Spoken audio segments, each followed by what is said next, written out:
So I'm glad you used that wonderful little term, evidence-based. Let me tell you a little bit about evidence-based and the ADA. Being a student still, I get to say stuff like this. I go to the University of Chapel Hill, and we are notorious. Senator Jesse Helms once said, we don't need a state zoo, we'll just put a fence around UNC, because we are famous for questioning authority. And my instructors in the nutrition department say, go to the ADA Nutrition Evidence Library and see what the evidence really looks like, and come back and tell me what you found. So poking around a little bit, one of the things that I found was, in order as dietitians to recommend the use of plant sterols to patients who have had heart attacks, we base this on studies that have N of about 50 and are about a year long. What do you think about that? If we give you recommendations that you should buy your mayonnaise with sterols and stanols in it, and we've tested 50 people for about a year on that, not really good evidence. Okay, so I'm going to look up the low-fat diets. I did my little assignment on low-fat diets. I scroll down to the bottom of the page where evidence is supposed to be, and you know what? There's no evidence. It said, see expert opinion. So that tells you, in a nutshell, what they base our low-fat, high-carbohydrate diet on. It's an opinion. There's no evidence. I looked for the evidence. It was like Alice in Wonderland down the rabbit hole. The reports looped back on themselves and referred back to themselves, and I think that you're right, that in the end, it's all smoke and mirrors, and it's a way of getting corporate backing and being able to say that the foods that ConAgra tells us to eat are healthy foods, and the USDA is complicit in that as well. It's a good question. Just want to add about commercial interests. The one that we don't hear about as much is the Institute for Shortening and Edible Oils.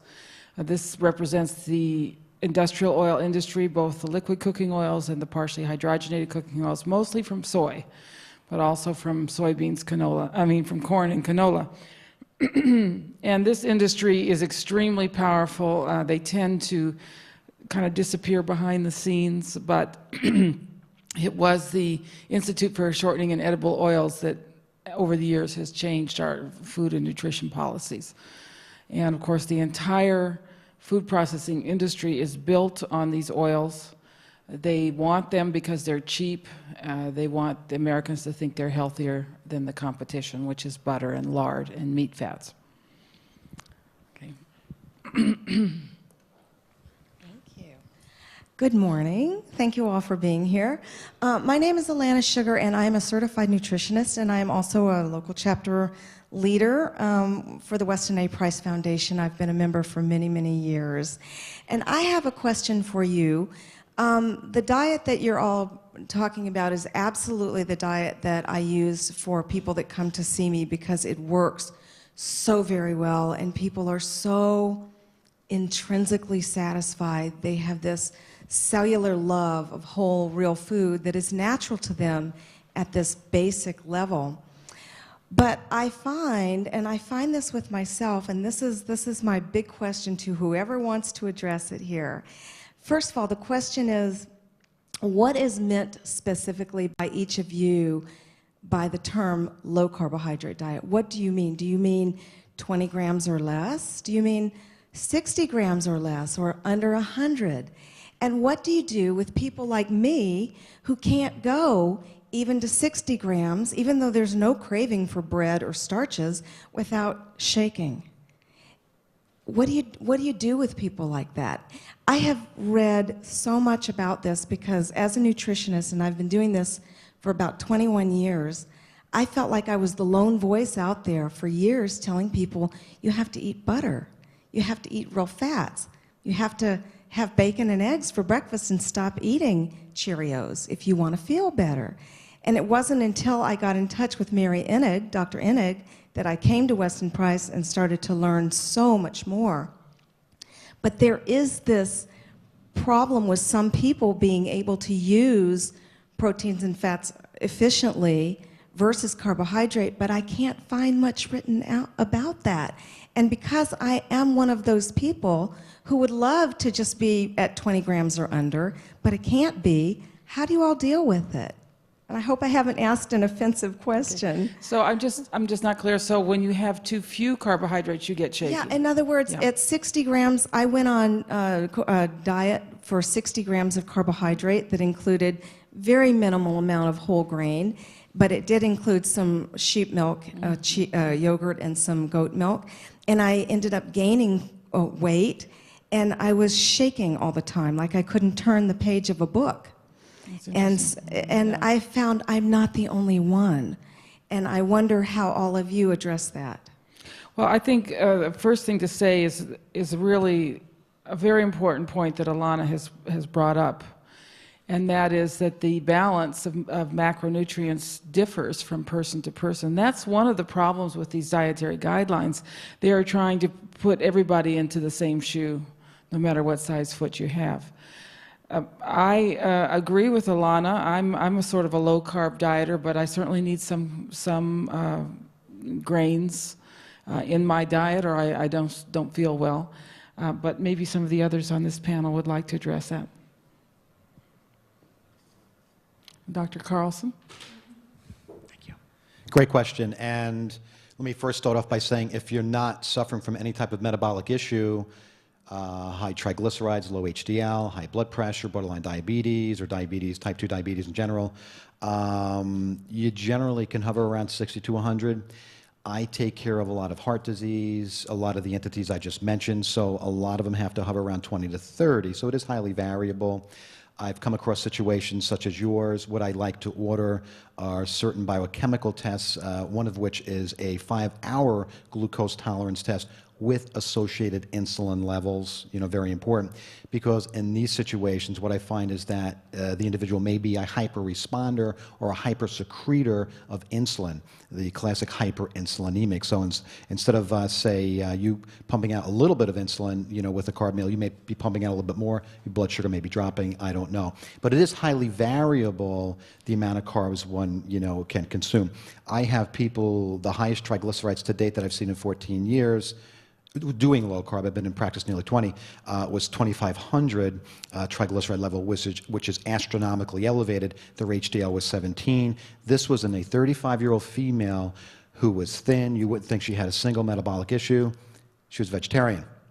Okay, so I told her, you're not a vegetarian anymore, and I, encouraged her to eat more fish and whatnot. So her numbers, dramatically within 4 months, her triglycerides were 150, HDL went up to 50, very dramatic change. My point is this: if she ate a little bit more, 10, even 20 grams of carbs a day. And I use the term carbs and sugar interchangeably because most people do understand that carbohydrates are broken down into simple sugars. So if this individual went, above 10 to 20 grams of carbs, her trigs would go sky high, HDL would drop again. I find that with my obese individuals as well.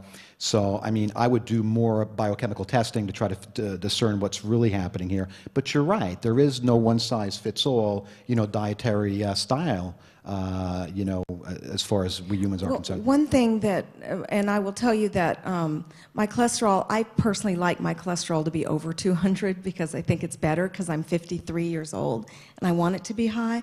My HDL is 77, my triglycerides are 59.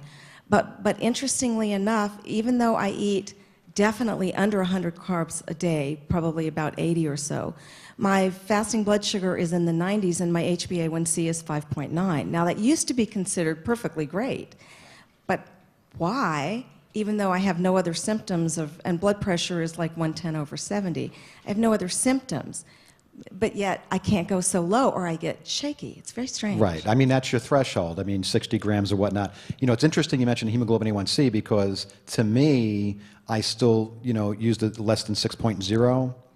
And, you mentioned your total cholesterol you like it being above 200.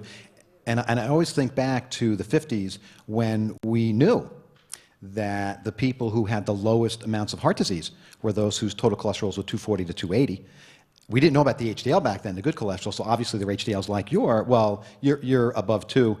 Yours was 77, I think you said, and your triglycerides were 55, I think you mentioned, 59, which is interesting because once the triglycerides, we know this from the VAP test, the vertical autoprofile, measuring the subcategories of the LDL, VLDL, HDL, is that once your triglycerides drop below 100, you change the molecular categorization of the LDL into a good LDL.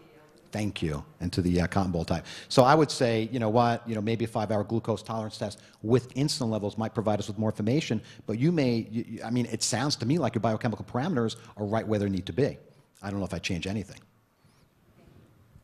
Can I just say from a policy point of view that that's an excellent question, but you'll notice that the Healthy for Life recommendations don't say these are how many carbohydrates. I mean, it's nothing like the pyramid where, as Mr. Farnham said, there's 45 to 65%, and you're not supposed to go below that. Neither the Nutrition Metabolism Society nor the Healthy Nation Coalition recommend any specific set of guidelines with regards to carbohydrates. We want the science to speak, and that's the bottom line for us. So in a recommendation like this that says, here's an array of foods that you need, you'll choose the ones that are appropriate for you based on your hunger and fullness signals and metabolic needs, that's the kind of thing that we would like to see the government recommending to the population so that everybody can make decisions for themselves based on what their needs are.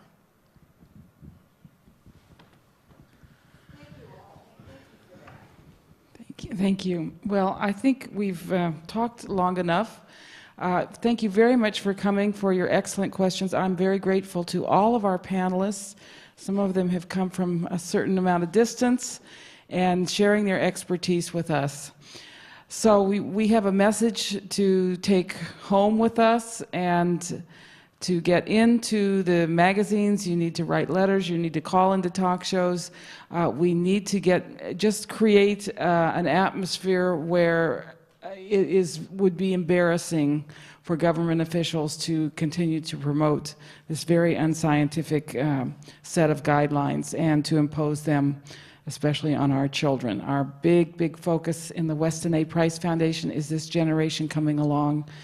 We are at the precipice with the very high levels of disease, learning disabilities, and infertility in our population, and we must get back to healthy eating, truly healthy eating, if we're going to turn this around. So thank you very much for coming, and we will all stay here if you have individual questions for us.